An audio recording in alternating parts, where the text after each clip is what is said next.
আসসালামু আলাইকুম, কেমন আছেন সবাই? বিশেষ করে তারেক রহমানকে অভিনন্দন জানাই আমরা।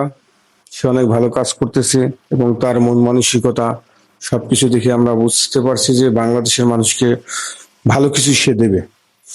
তার ভালো কাজের অন্যতম একটা কাজ হচ্ছে খাল খনন করা। খাল খনন করা ভালো একটা কাজ, বিশেষ করে কৃষি কাজের জন্য এটা অনেক অগ্রণী ভূমিকা পালন করবে। এখন সে কাজটা সে করতেছে, আমরা তাকে সাধুবাদ জানাই, ঠিক আছে, কোনো সমস্যা নাই।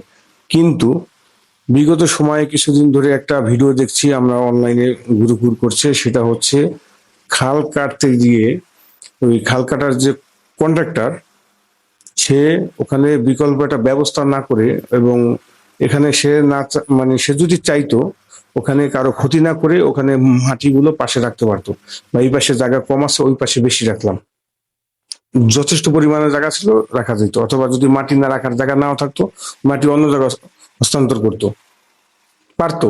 কিন্তু সে সেটা করেনি।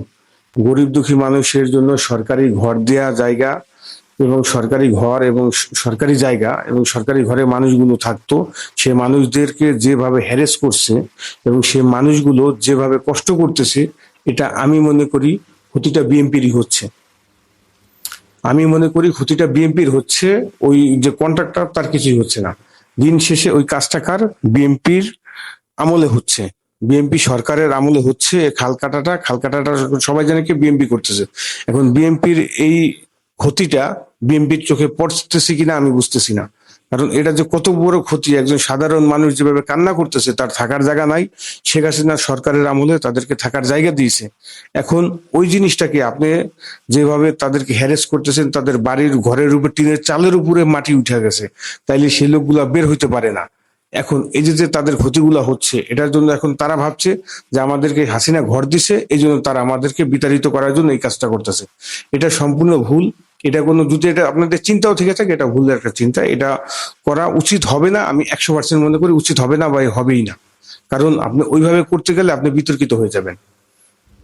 আপনি আপনার বিতর্কিত হওয়ার কোনো প্রয়োজন নাই। বিএনপির দায় আমি এখানে এখন আপনারা কি চাচ্ছেন?